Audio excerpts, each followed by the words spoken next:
I'm in the process of buying my very first house as a 28-year-old with no kids. I'm not married. I am in a relationship.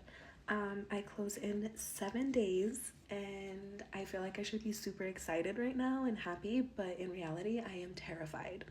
And I am so nervous, and I want to back out.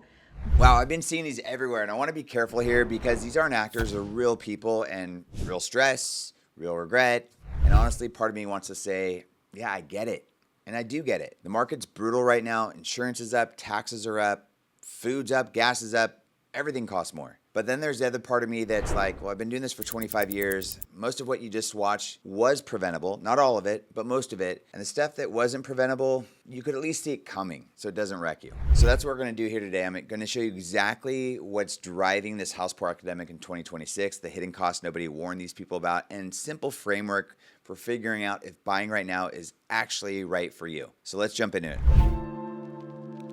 Oh, by the way, before I forget, I'm John Farrell. I've been lending for 25 years. I'm here in Southern California. I've learned the hard way, so I can hopefully educate you and you don't have to go through the hard stuff that I've seen families go through. Oh, and I'm going to be upfront. I am a lender. Getting families into homes is literally my job. So you might be thinking, well, of course he's going to say buying is fine. But here's what I actually believe. I built my whole practice around it. Getting you into the wrong home is worse than not buying at all. My whole thing is this. The lowest rate isn't always the best deal.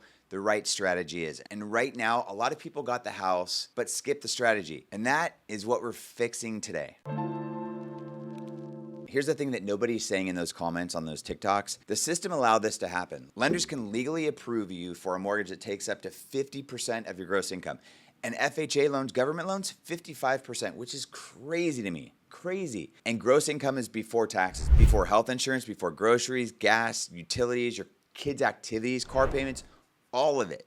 So the bank said yes, the realtor said yes. Congratulations, everyone's partying. But 6 months later, you're sitting there like the people on TikTok. You're eating top ramen, crying, and wondering how you're going to do it. That is not a personal failure. That's a systematic gap between what you qualify for and what you can actually live on. And nobody in the transaction was required to close it.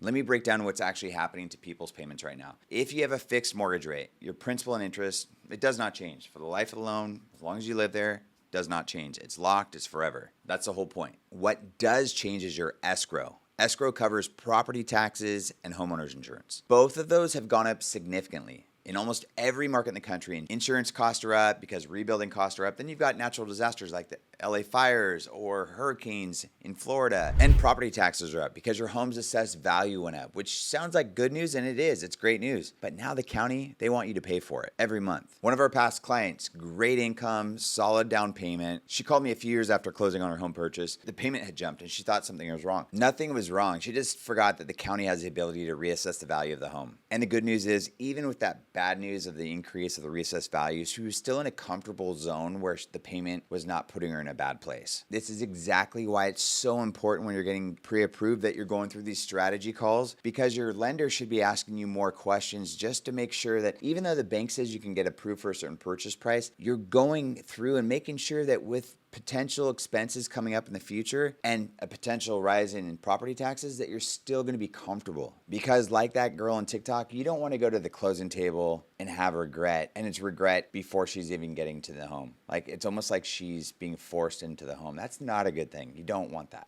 A lot of people think that if you can afford a house that's X number of dollars, you're good to go. What most people don't realize is the upkeep and the total cost to own is what kills you on real estate. Let's say that you can afford a $300,000 house. You need to keep in mind, you still got to have gas, electric, water. You got to keep up the yard. You've also got capital improvements, and you can be assured that you're probably going to spend somewhere between 1% and 5% per year on capital improvements. So if you're in a $300,000 house, you need to have between $3,000 and $15,000 a year that you're going to spend on capital improvements. HVAC, roof, plumbing. And the thing about it is if you don't calculate that in your budget, you become house poor. Nobody wants to be house poor.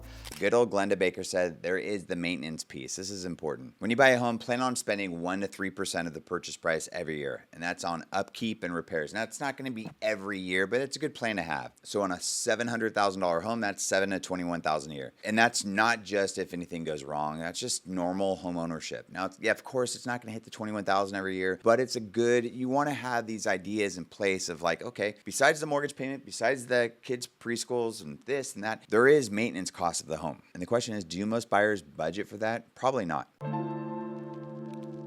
Myth bust. Here's what I want you to hear, and I want you to really hear this.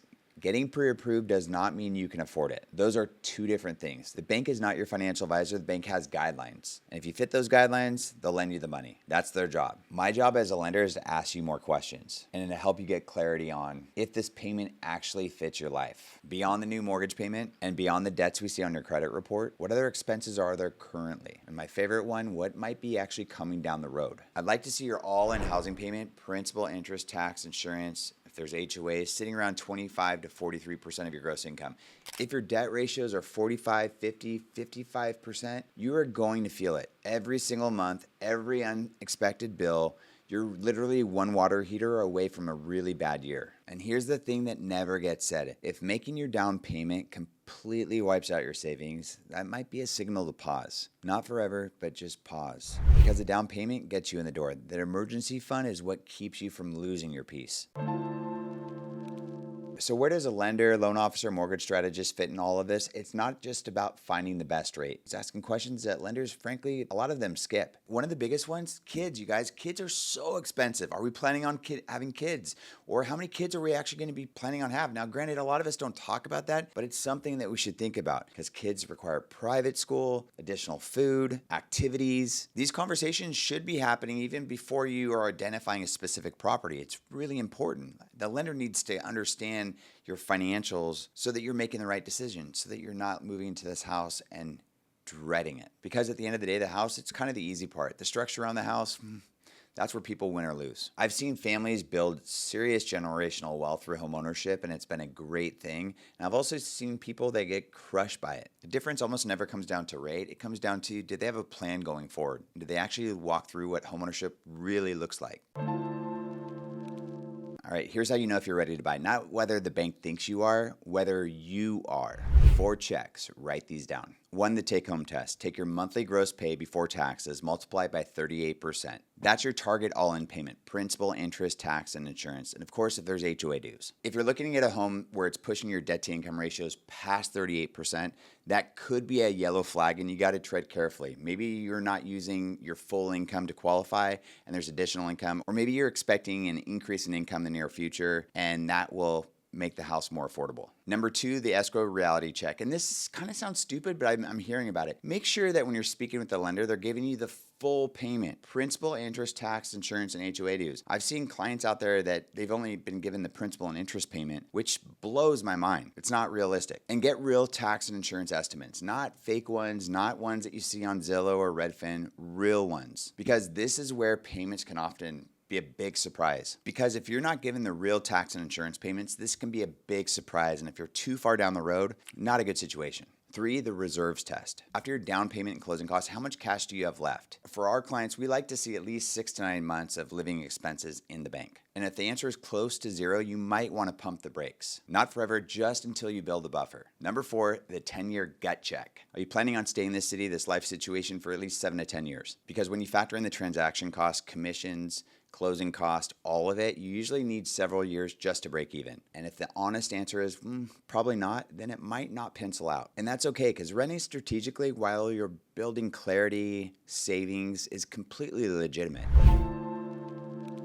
Look, I still believe that homeownership is one of the most powerful ways a family can build wealth, lasting wealth. I've seen it happen hundreds and hundreds of times. But those people in the TikToks, most of them didn't fail because the market was hard. They failed because no one really sat down before the close and said, let's make sure this actually works for your whole financial picture. Not just today, not 1 year from now, 3 years, 5 years from now. That's a conversation I have to have with every client we work with. By the way, if you found this useful, would you do me a favor, hit subscribe? I put a video out every week breaking down this stuff that actually matters when it comes to successful homeownership, not the situations of those TikTok videos.